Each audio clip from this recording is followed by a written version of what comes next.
Assalamualaikum warahmatullahi wabarakatuh. Perkenalkan, nama saya Muhammad Zaki Gideon, NIM 21016093. Di sini saya akan membahas tentang wawancara. Pengertian wawancara. Wawancara adalah percakapan dua orang atau lebih yang berlangsung antara narasumber dan pewawancara dengan tujuan mengumpulkan data-data berupa informasi. Oleh karena itu, teknik wawancara adalah salah satu cara pengumpulan data, misalnya untuk penelitian tertentu. Merujuk dari KBBI, wawancara adalah tanya jawab dengan seseorang, pejabat dan sebagainya untuk dimintai keterangan atau pendapatnya mengenai suatu hal. Dimuat dalam surat kabar, disiarkan melalui radio dan ditayangkan pada layar televisi. Kegiatan wawancara dapat dilakukan untuk berbagai tujuan dan oleh siapa saja, seperti jurnalis, pencari kerja, peneliti, dan sebagainya. Jenis wawancara. 1. Wawancara terstruktur. Jenis pertama dari wawancara adalah wawancara terstruktur atau terpimpin, di mana semua pertanyaan-pertanyaan yang ingin diajukan sudah dipersiapkan secara rinci dan lengkap. 2. Wawancara tidak terstruktur. Sesuai namanya, wawancara tidak terstruktur adalah kebalikan dari wawancara terstruktur, di mana pertanyaan-pertanyaan yang diajukan bersifat terbuka. Jenis ini juga biasa disebut wawancara bebas, sebab wawancara dapat menanyakan apa saja kepada narasumber. Namun, yang perlu dijadikan catatan adalah pertanyaan-pertanyaan tersebut tetap relevan dengan kebutuhan data agar wawancara masih bisa terkendali. 3. Wawancara bebas terpimpin. Jenis terakhir dari wawancara adalah wawancara bebas terpimpin, yaitu gabungan dari kedua jenis wawancara sebelumnya, di mana pewawancara tetap menyiapkan pertanyaan-pertanyaan yang akan diajukan, namun secara garis besarnya saja. Jenis pertanyaan dalam wawancara. 1. Pertanyaan terbuka.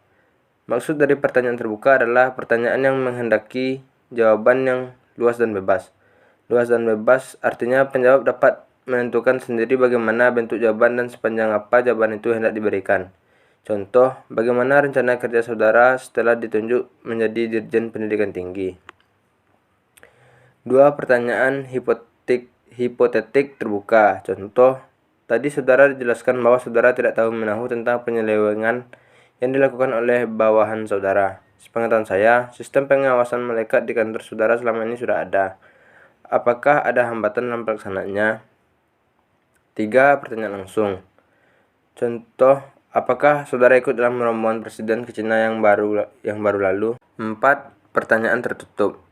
Merupakan pertanyaan yang membatasi ruang gerak penjawab, bahkan kemungkinan jawaban telah tersedia. Penjawab tinggal menentukan salah satu pilihan jawaban itu. Contoh, bagaimana ukuran perusahaan yang sedang saudara pimpin sekarang? Perusahaan besar, menengah, atau kecil? 5. Pertanyaan beban. Merupakan pertanyaan yang menimbulkan beban berat bagi penjawab disebabkan tidak ada jawaban yang benar, namun menuntut jawaban emosional. Pada pertanyaan beban semacam ini jarang digunakan karena akan menimbulkan beban emosional kepada penanya dan penjawab. Contoh, kalau bendungan raksasa yang direncanakan itu gagal, apakah Anda akan mengundurkan diri dari Dirjen Pengairan? 6. Pertanyaan terpimpin, yakni pertanyaan yang diikuti dengan arahan jawaban.